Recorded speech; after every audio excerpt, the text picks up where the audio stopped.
మిత్రులారా, వింటున్నారా? దేవుని వాక్యము మనకెంతో మేలైనది, మనకి మన పిల్లలకు ఎంతో ఆశీర్వాదం కూడా. అందును బట్టి అలనాడు అపొస్తలులు మరి ఏం ప్రకటించారు? దేవుని యొక్క వాక్యాన్ని వారు ధ్యానించారు. వాక్యము ఎంతో అమూల్యమైనది, అది సర్వమానవాళ్లకు మార్గమై ఉన్నది దేవుని వాక్యం.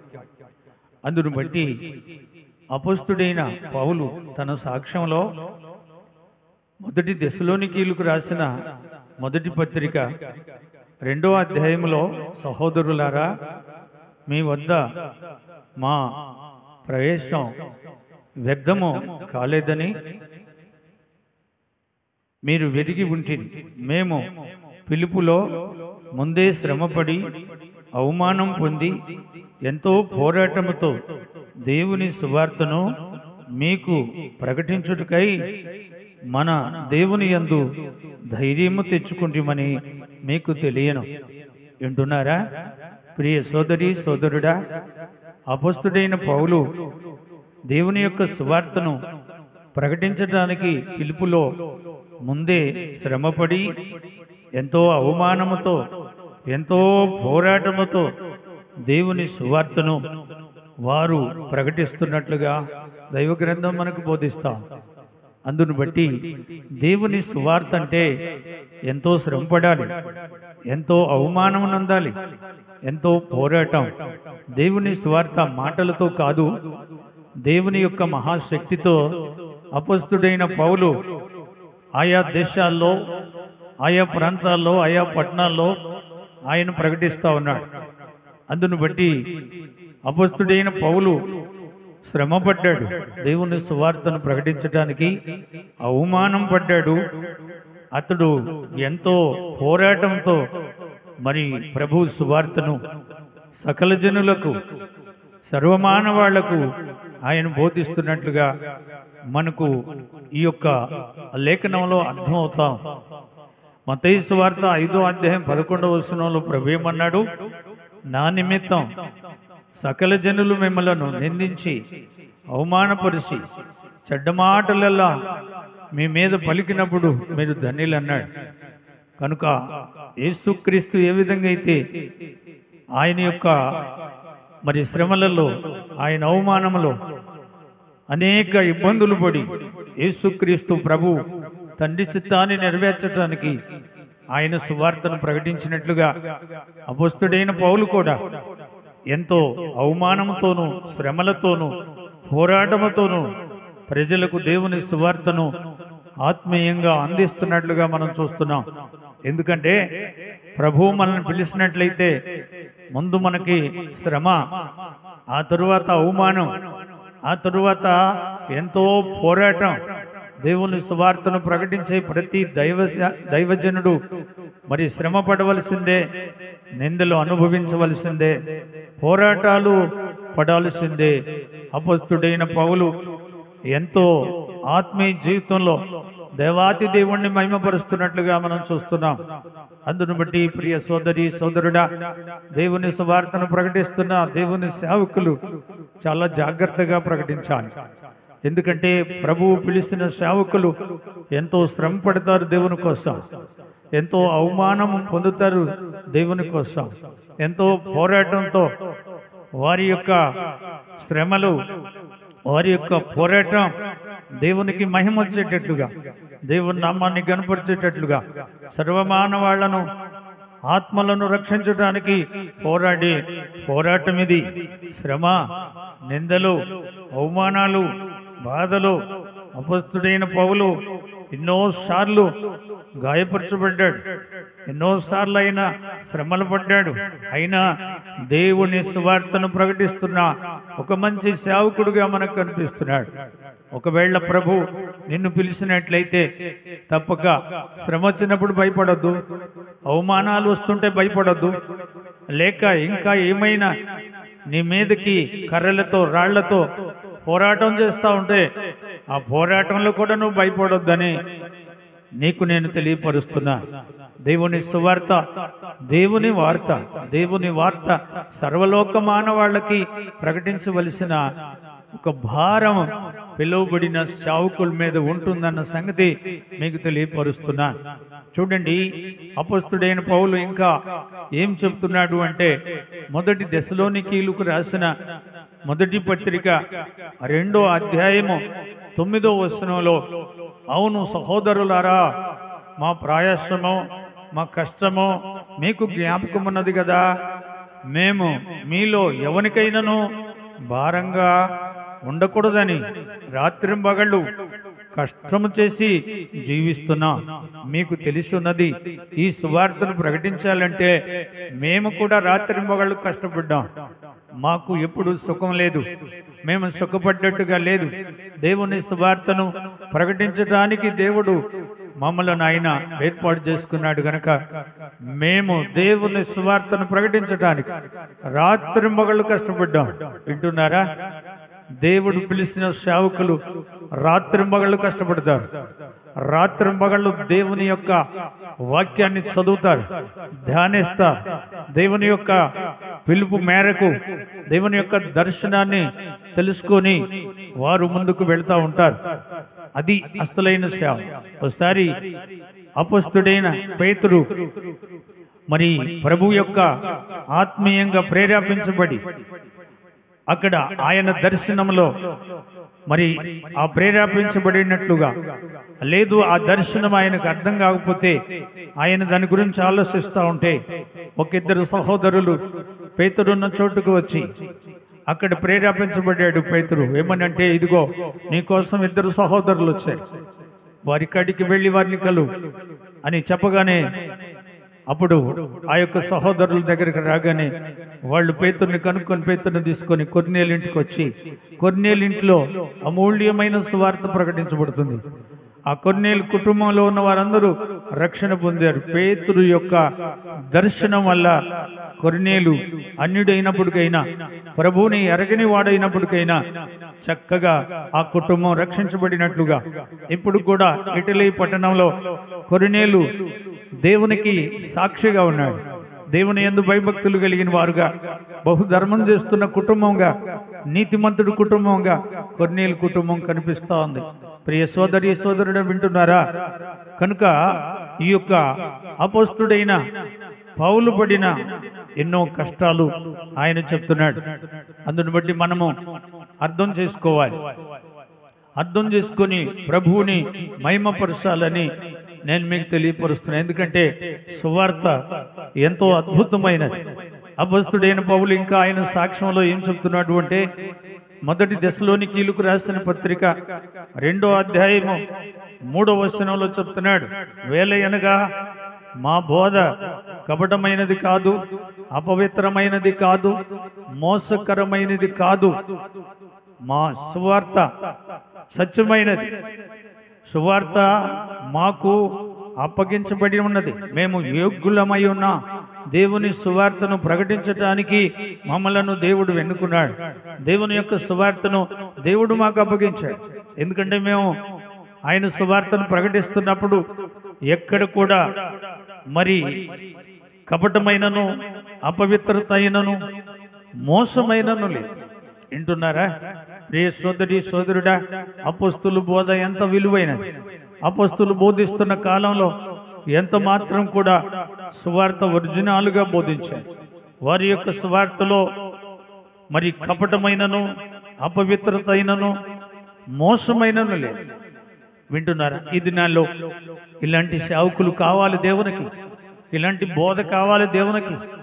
దేవునికి ఇలాంటి బోధ ఎంతో మందిని ఆకర్షిస్తూ ఉంది.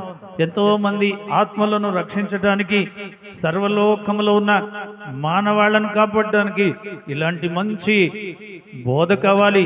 ఇది అపొస్తలుడైన బోధ. సువార్తను ప్రకటిస్తున్నాడు. సువార్తను ప్రకటించడానికి అతడు యోగ్యుడిగా ఉన్నాడు. దేవుని యొక్క వాక్యం ఆయనకు అప్పగించాడు. అందును బట్టి ఆయన మరి ఈ సువార్తను ఎంతో విలువగా ప్రకటిస్తున్నాడు. ఎందుకంటే వార్త దేవుని వార్త. ఈ సర్వలోక మానవాళ్ళకి సువార్త దేవుని యొక్క వార్త. సువార్త అంటే సత్యం. ఈ యొక్క సువార్తలో సత్యం ఉంది. ఈ సువార్త వల్ల సర్వమానవాళ్ళు రక్షించబడతారు. ఈ సువార్త వల్ల పాపమనే బంధకాల్లో నుండి విడిపించబడతారు, శాపమనే బంధకాల్లో నుండి విడిపించబడతారు. ఈ యొక్క విలువైన సువార్త, దేవుని సువార్త, దీనిలో దుష్టుని బోధ లేదు, దీనిలో ఏ కల్మషం లేదు.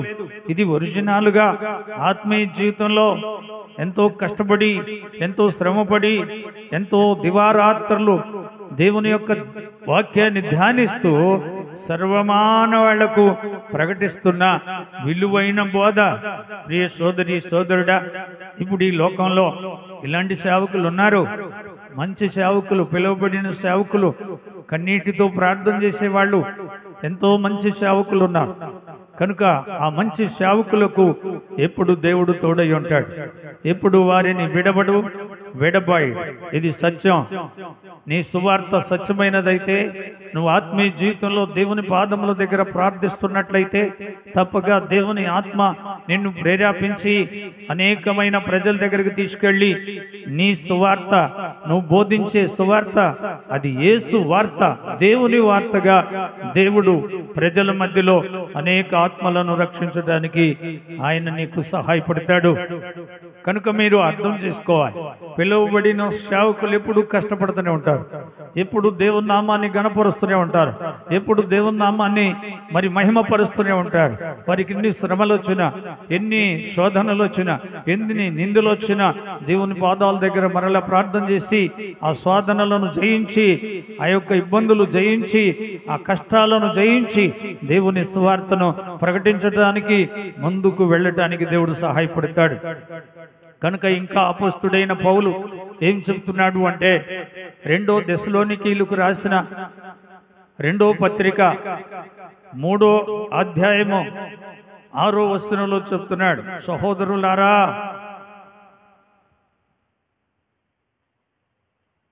మన వలన పొందిన బోధ ప్రకారము కాక అక్రమగా నడుచుకునేవాని ప్రతి సహోదరుడి నుండి మీరు తొలగిపోవాలి.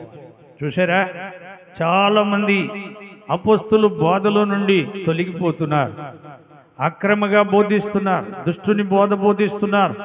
కనుక వాళ్ళకి చెప్తున్నాడు, సహోదరులారా, మన వల్ల పొందిన బోధ కాక అక్రమంగా నడుచుకునే ప్రతి సహోదరుడు వద్ద నుండి తొలగిపోండి. ప్రభు అయిన యేసుక్రీస్తు ఎంతో మహిమపడాలి, ఎంతో ఘనపరచబడాలి. ఆయన సువార్త ఎంతో విలువైనది. చాలా మంది ఎందుకు మరి అక్రమంగా నడుస్తూ ఉంటారు, దుష్టుని బోధ బోధిస్తూ ఉంటారు. ఇది మంచిది కాదు. ఇది అపస్తుడైన పౌలు వారిని ఖండిస్తున్నాడు. కనుక ప్రతి సహోదరుడు ఆ యేసయ్య సువార్తలోనే ఉండాలి. దేవుని మార్గాన్ని తప్పకూడదు, దేవుని సువార్తను విడిచిపెట్టకూడదు. దేవుని పిలుపు మేరకు నీవు చక్కగా అడుగులు వేస్తూ ఉంటే దేవుడు నిన్ను సమృద్ధిగా దీవిస్తాడు. సేవలో నిన్ను సాధనగా వాడుకుంటాడు. అపస్తుడైన పౌలను సాధనగా వాడుకున్నాడు. ఎందుకంటే దేవుని యొక్క సువార్త వారు ప్రకటించుటకు వారు యోగ్యులుగా ఉన్నారు. దేవుని సువార్తను వాళ్ళకి దేవుడు అప్పగించాడు. కనుక ప్రతి మానవాడు ఈ రోజులలో అక్రమంగా బోధించే వారి దుష్టుని బోధ నుండి తొలగిపోవాలి. దేవుని బోధ నిజమైన బోధ, సత్యమైన బోధ, ఆ బోధ మాత్రమే నిన్ను కాపాడగలుగుతుంది. కనుక దుష్టుని బోధ అది కరెక్ట్ కాదు.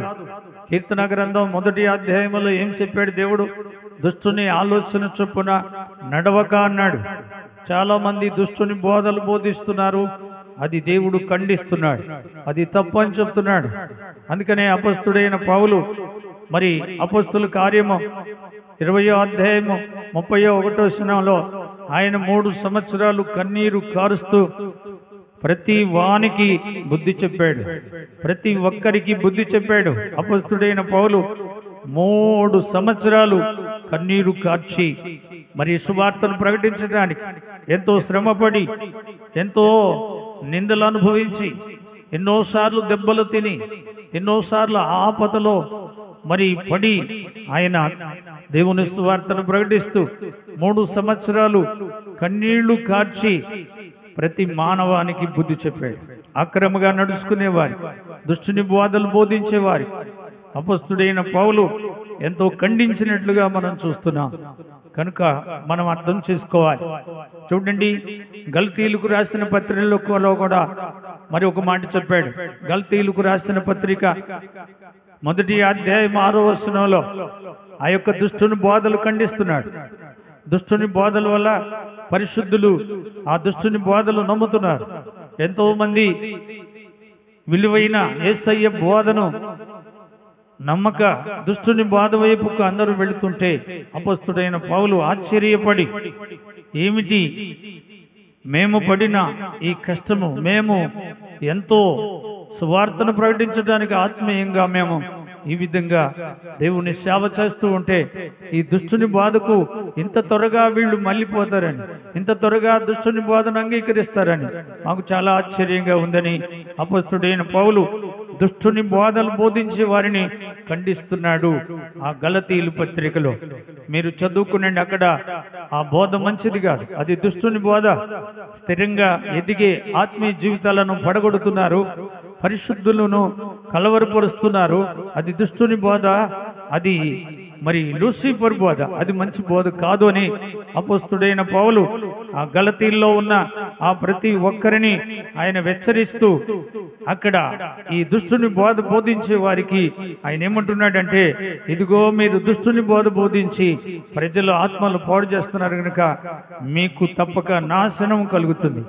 ఎందుకంటే దేవుని సువార్తను చక్కగా బోధించే వాళ్ళకి పరలోకమో, ఆ దేవుని సువార్తను కల్తీగా, మోసంగా, దాన్ని అపవిత్రతగా, దాన్ని దుష్టుని బోధలో నువ్వు కలిపి బోధిస్తున్నట్లయితే అపొస్తలుడైన పౌలు అక్కడ ఖండిస్తున్నాడు ఆత్మీయంగా, కోపంతో.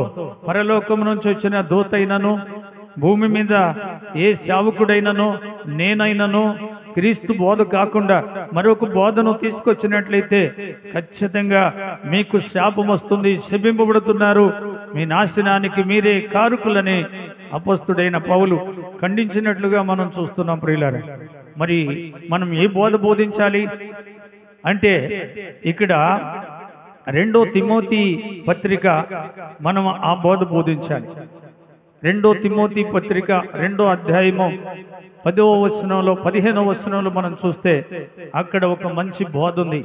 అది ఏమిటంటే, మనము బోధిస్తుండగా అక్కడ దేవుడు ఒక అద్భుతమైన మనకు తెలియపరుస్తున్నాడు. దేవుని ఎదుట యోగ్యంగాను, సిగ్గుపడని అక్కర్లేని పనివానుగాను, సత్యవాక్యమును సరిగా ఉపదేశించుటకును, నిన్ను నీవే దేవునికి కనపరుచుకున్నటకు జాగ్రత్త పడుము. ప్రతి ఒక్క పిలువబడిన సేవకుడు ఈ లేఖనాన్ని చదువుకొని అపొస్తలుడైన పౌలు ఆ యొక్క తిమోతికి రాస్తున్న మాటలు తిమోతికి తెలియపరుస్తున్నాడు. తిమోతి, దేవుని యందు నువ్వు యోగ్యంగాను, సిగ్గుపడని అక్కర్లేని పనివానిగాను, సత్యవాక్యము సరిగా ఉపదేశించుటకు నిన్ను నీవే దేవునికి కనపరుచుకునమని అక్కడ అపొస్తలుడైన పౌలు తిమోతిని హెచ్చరించి రాస్తున్నాడు. ప్రియ సోదరి సోదరుడా, ప్రభు నిన్ను పిలుస్తుంటే ప్రభు వాక్యం కొరకే బ్రతుకు, ఆయన కొరకే చనిపో. ఆయన యొక్క వాక్యాన్ని వ్యాపారంగా మార్చవద్దు. ఆయన యొక్క సువార్తను నీవేదో మరి నీ కొరకు లేక నీ కుటుంబం కొరకు దాన్ని ఉపయోగించకూడదు. దేవుడు నిన్ను శిక్షిస్తాడు. కనుక ఈరోజు చాలా మంది ఈ యొక్క సువార్తను, సత్యమైన సువార్తను, జీవమగల సువార్తను, యేసయ్య వార్తను వ్యాపారంగా మారుస్తున్నారు. ఆ దినాల్లో వ్యాపారంగా మార్చే వారిని అపొస్తలుడైన పౌలు ఖండించాడు, పేతురు ఖండించాడు, అపొస్తలులు ఖండించారు. ఇది దేవుని వార్త. ఈ వార్తను అపవిత్రపరచొద్దు, మోసపరచవద్దు.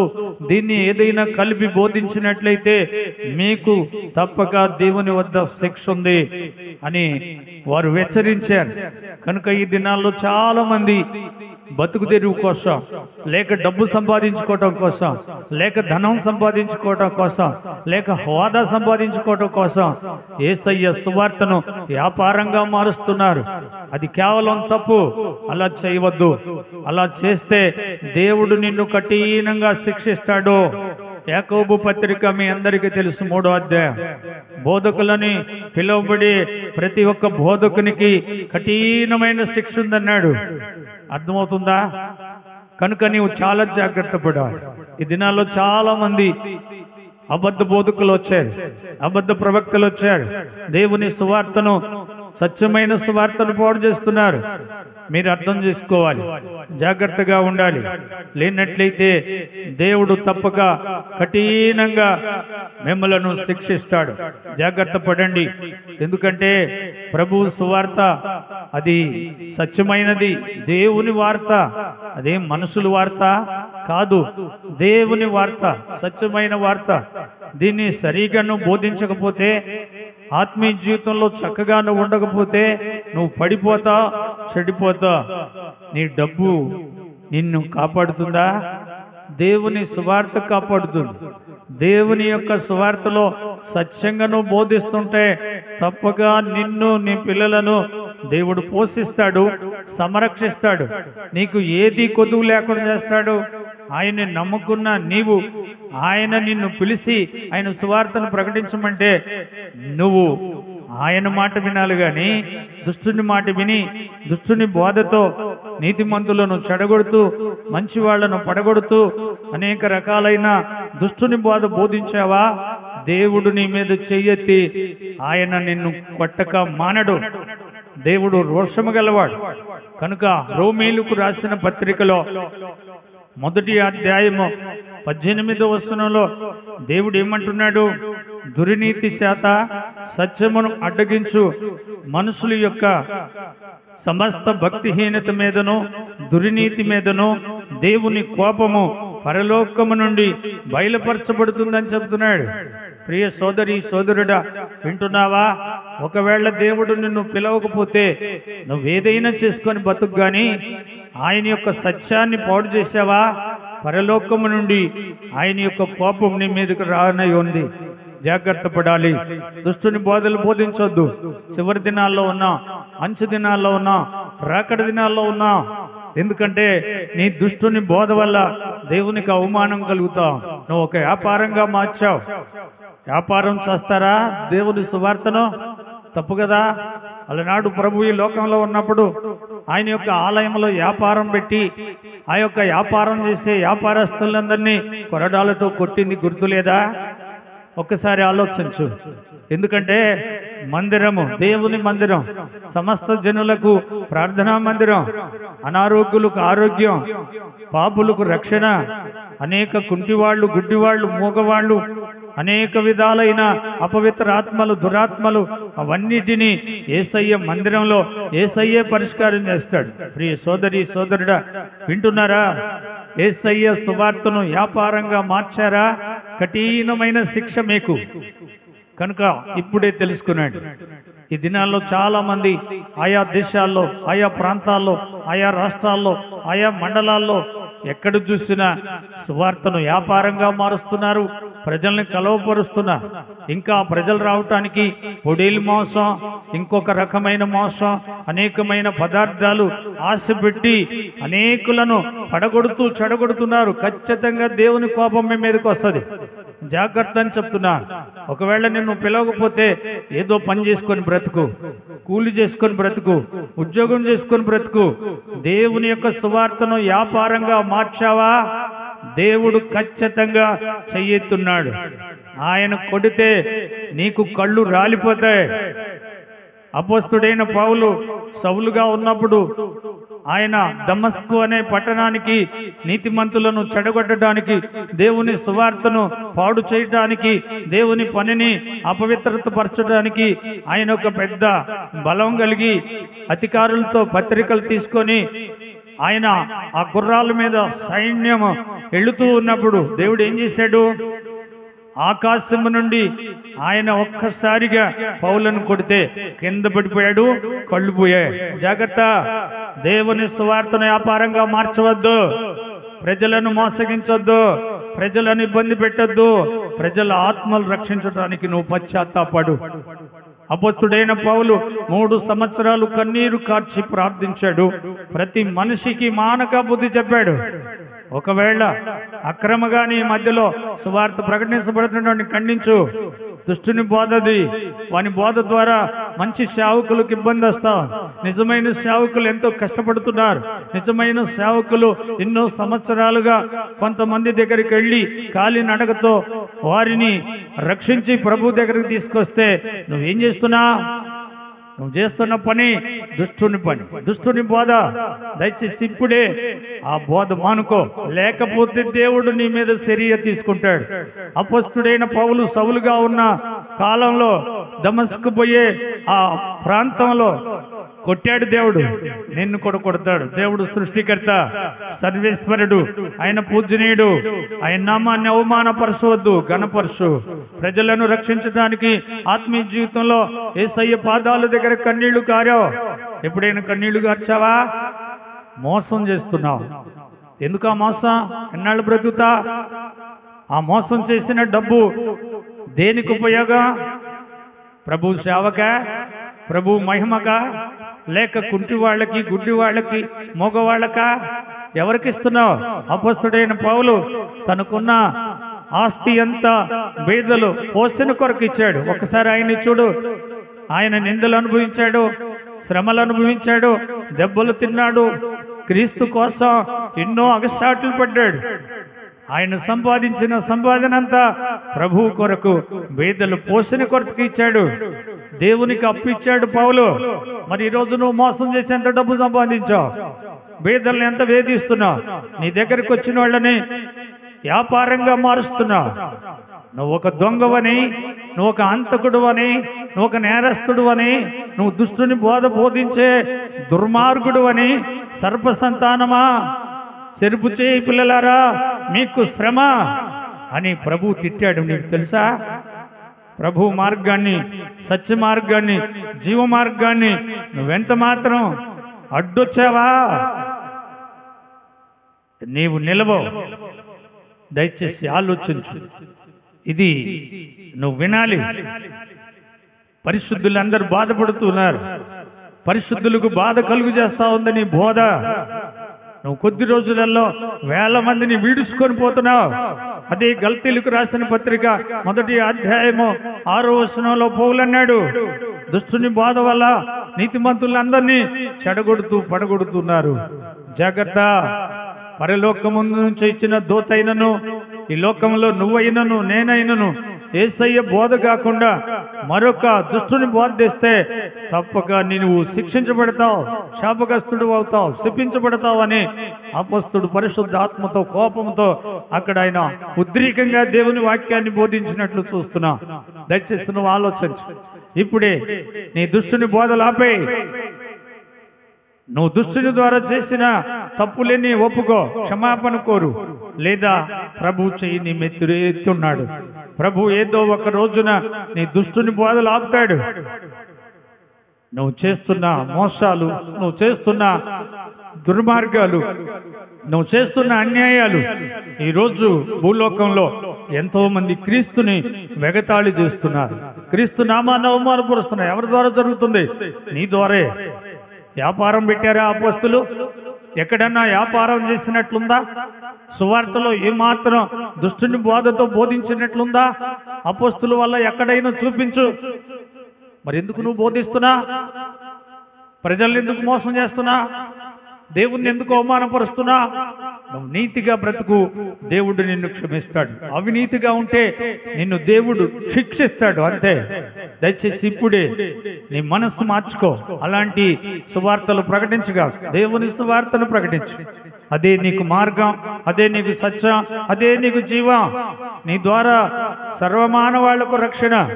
పడిపోయిన వాళ్ళు, చెడిపోయిన వాళ్ళు, అపవిత్ర ఆత్మతో ఇబ్బంది పడుతున్న వాళ్ళు, పాపములో పడి ఆ పాపములో నుండి రాలేక పాప బంధకాల్లో చిక్కుకొనున్న ఆత్మల కొరకు వెళ్ళాలి. కాలినడకతో వెళ్ళాలి. అపోస్తులకే విమానాలు ఉన్నాయి, అపోస్తులకే కార్లు ఉన్నాయి. అపోస్తులు ఏ బైకుల మీద నడిచారు? అపోస్తులకు ఇళ్ళున్నాయా? అపోస్తులకు ఆస్తి ఉందా? వారు ప్రభు కోసమే బ్రతికారు, ప్రభు కోసమే చనిపోయారు. ప్రభు సువార్తను ప్రకటించడానికి వారికి ఉన్న ఆస్తులన్నీ పేదవాళ్లకు పంచిపెట్టారు. ఆయా దేశాల్లో ప్రాంతాల్లో అనేక పట్టణాల్లో కాలినడకతో లేదా సముద్రాల్లో చిన్న చిన్న దోణిలలో ప్రజల కోసం త్యాగం చేశారు, కష్టపడ్డారు, దేవుణ్ణి మహిమపరిచారు. పరలోకంలో అపోస్తులు పేర్లు 12 పేర్లు కూడా రాయబడి ఉన్నాయి. అది సేవకుని యొక్క లక్షణాలు. నువ్వు సేవకుడువేనా? సేవకుడు అయితే ప్రభువుని మహిమపరచు, అవమానపరచవద్దు. క్రీస్తు మహిమ గలవాడు. క్రీస్తు లోకంలో 33 సంవత్సరాలు ఉన్నాడు. ఎక్కడన్నా ఆయన తప్పు చేశాడా? ఆయన యొక్క సువార్తలో మోసం ఉందా? ఆయన ఏమైనా ఇబ్బంది పెట్టాడా? ప్రజల్ని ఇబ్బంది పెట్టాడా? ఆయన దగ్గరకు వచ్చే విశ్వాసుల మీద ఏమైనా భారం మోపాడా? ఈ దినాల్లో చాలా మంది సేవకులని పిలువబడి నువ్వు లోకంలో సేవని చేస్తున్నావు, కానీ నిన్ను దేవుడు పిలవలేదు. దేవుడు పిలిస్తే నీ దగ్గరకు వచ్చే పిల్లలకు నువ్వు భారంగా ఉంటావా? వారి మీద భారం పెడతావా? వారిని ఇబ్బంది పెడతావా? వారు కఠినంగా వారిని నువ్వు చూస్తావా? తప్పది. ఇశ్రాయేలీలు మరి వారి యొక్క ఫరో రాజు కింద బానిసత్వం వాళ్ళు జీతగాళ్ళుగా ఉన్నప్పుడు ఆ ఫరో రాజు కింద పనులు చేస్తున్నప్పుడు ఆయన ఎంత కఠినంగా వారిని శిక్షించాడు. కఠినమైన పనులు, ఇటుకలు కాల్పించి వారి చేత ఎన్నో శ్రమలకు గురి చేశాడు. అలాంటి పనులు మనం చేయకూడదు. మనము సేవకులం. వారు రాజుల కాలంలో ఇశ్రాయేలీలందరినీ ఇబ్బంది పెట్టారు, శ్రమలు పెట్టారు. మోషే వారి యొక్క శ్రమలలో నుండి, ఆ బానిసత్వంలో నుండి, ఆ కష్టాల్లో నుండి, ఆ నష్టాల్లో నుండి దేవుడు మోషేను పంపించి ఇశ్రాయేలీలను కాపాడాడు. మరి ఈ రోజు నువ్వు సేవకుడు అని చెప్తుంటే నీ దగ్గరకు వచ్చిన ప్రజలను ఏం చేస్తున్నావు? హింసిస్తున్నావు, నువ్వు పని చేపిస్తున్నావు, వాళ్ళని ఇబ్బంది పెడుతున్నావు, నీ పనులు వాళ్ళ చేత చేయిస్తున్నావు. యేసుక్రీస్తు పరిచర్య చేయటానికి వచ్చాడా? చేయించుకోవటానికి వచ్చాడా? అపోస్తులు పరిచర్య చేయించుకున్నారా? వారు ప్రజలకు దాసులుగా ఉండి పనిచేశారా? ఆలోచించండి. ఎందుకంటే ప్రభు జీవము గల దేవుడు, సృష్టికర్త, ఆయన సర్వేశ్వరుడు. పిలిచిన సేవకులకు ఇబ్బంది కలుగుతా ఉంది ఈ దినాల్లో. సేవకులు కష్టపడి ఆత్మలు రక్షిస్తే అక్కడ నువ్వు బోధ చేస్తున్నావు, అక్కడ నువ్వు కలవరపరుస్తున్నావు, అక్కడ మీటింగులు పెడుతున్నావు, పొడేలు మోసం అని చెప్తున్నావు, రకరకాలైన పదార్థాలని నువ్వు వాళ్ళకి ఆశ పెడుతున్నావు. నీ దగ్గరకు వచ్చేది విశ్వాసులు కాదు, పరిశుద్ధులు కాదు, దారిని పోయేవాళ్ళు. మోసం అంటే ఆశపడి వచ్చే ప్రజల్నే నువ్వు మోసగిస్తున్నావు. అది దేవుని సేవ కాదు, దేవుని సువార్త కాదు. దయచేసి ఇప్పుడే అలాంటి పనులు మానివే. కనుక ప్రభు చెప్పిన అబద్ధ బోధకులు, అబద్ధ ప్రవక్తలు అనేక ప్రాంతాల్లో, అనేక రాష్ట్రాల్లో లోకమంతా వ్యాపించిపోయారు. కాబట్టి నిజమైన సేవకులు జాగ్రత్త పడాలి. అక్కడికి వెళ్ళకూడదు. వాడు ముందు పొడేలు మోసం అని మీకు ఆశ పెట్టి మీ భక్తిని చెడగొడుతున్నాడు, మీ ప్రార్థన చెడగొడుతున్నాడు. నీవున్న ఆ పరిశుద్ధులు సంఘములో నుండి నువ్వు పడిపోతున్నావు. పరిశుద్ధులు సంఘములో, వెత్తబడే సంఘములో, అపోస్తులు బోధయందు, అపోస్తులు సావాసమందు, అపోస్తుల యొక్క మాదిరి నీకు నాకు సర్వలోకంలో సేవకులందరికీ కావాలి. దయచేసి వింటున్నారా? ఆలోచించండి. నిజమైన ఈ యొక్క సేవకులకు ఈరోజు ఇంకా కష్టమే కలుగుతాం, ఇబ్బందులు కలుగుతున్నాయి. వారు కష్టపడి సంపాదించి వారి యొక్క విశ్వాసులను చెదరగొడతా ఉంటే ఎంతో కన్నీళ్లు కారుస్తున్నారు, పశ్చాత్తాపడుతున్నారు. ప్రియ సోదరి సోదరుడా, అబద్ధ ప్రవక్తలు, అబద్ధ బోధకులు మీరు అనుకుంటున్నారు వాళ్ళకి కష్టం కలిగిందని. అవును, వాళ్ళకి కష్టం కలిగినా పర్వాలేదు. నిజమైన సేవకులు, మొదటి పేతురు పత్రిక 4వ అధ్యాయం 12వ వచనంలో ఏం రాయబడి ఉంది? క్రీస్తు శ్రమలలో పాలివారై ఉంటున్నారు నిజమైన సేవకులు. క్రీస్తు శ్రమలలో దేవుని సువార్తను ప్రకటిస్తున్నారు. ప్రాణమైన పెడతారు కానీ దేవుని సువార్తను ఆపరు. నీ దుష్టుని బాధలు దేనికి పనికిరావు, నీ దుష్టుని యొక్క కుయుక్తి దేనికి పనికిరాదు. నిజమైన దేవుని యొక్క సేవకుల ముందు నువ్వు నిలవలేవు, నువ్వు ఉండలేవు.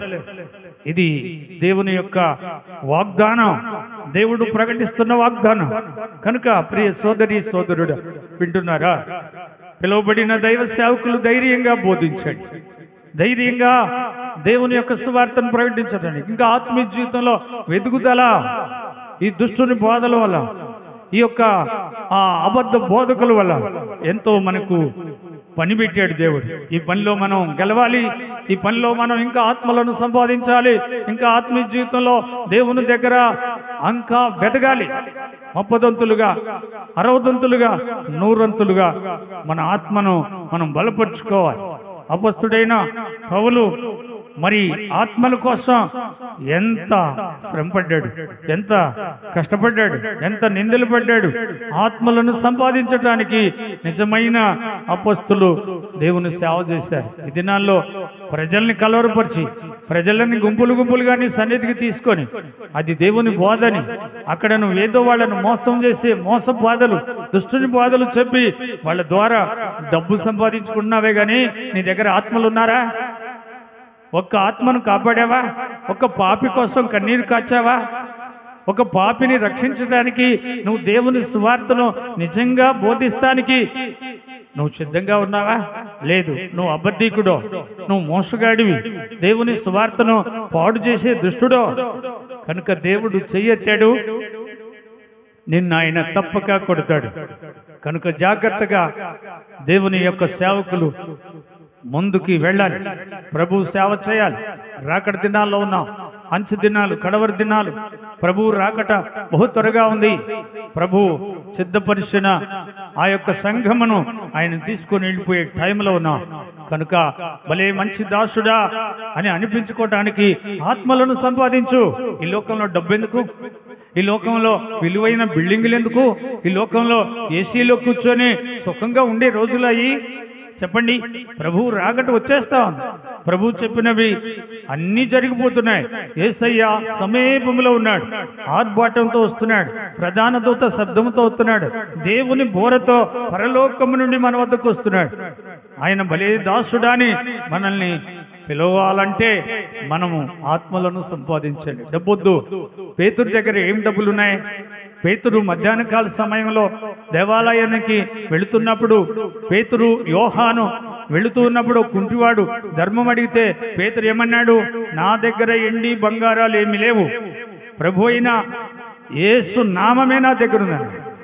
అవును, నిజమైన సేవకుల దగ్గర దేవుడు ఉంటాడు, దేవుని ఆత్మ ఉంటుంది. వారి ఆత్మలను రక్షించి ప్రభు నామాన్ని మహింపరచాలి. దయచేసి పిలువబడిన సేవకులు దేనికి కలవరపడద్దు.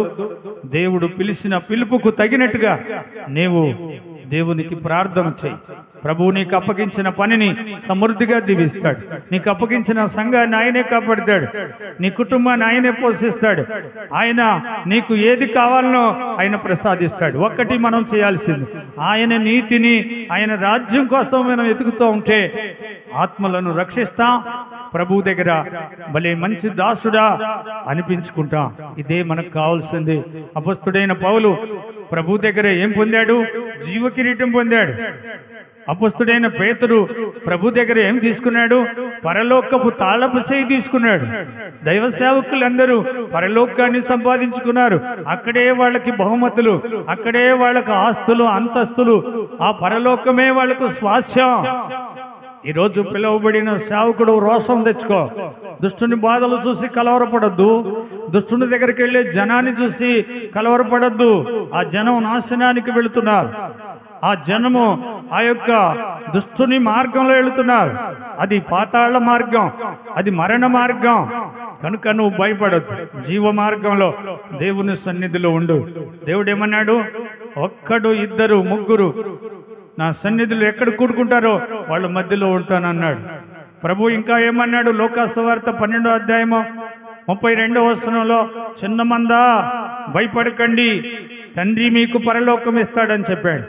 కనుక మనం కొద్దిమంది ఉన్నారని, మనం ఎందుకు ఫలించట్లేదని సందేహపడద్దు. నిన్ను దేవుడు పిలిచాడు. నువ్వు ముందు శ్రమ పడాలి, నువ్వు మరి నిందలు అనుభవించాలి, పోరాటాలు ఎదుర్కోవాలి. ఇప్పుడే నిజమైన సేవకులు ఎవరో, అబద్ధ బోధకులు ఎవరో, అబద్ధ ప్రవక్తలు ఎవరో ఇప్పుడు తేలిపోతుంది ప్రియులారా. చివరి దినాల్లో, ఆయన రాకడ దినాల్లో నిజమైన నీతిమంతులు మాత్రం, నిజమైన పిలువబడిన సేవకులు మాత్రమే వీటన్నిటిని ఎదుర్కొని దేవుని నామాన్ని మహిమపరుస్తారు. దయచేసి మీ అందరి కొరకు మేము ప్రార్థిస్తున్నాం, ప్రార్థన చేస్తాను.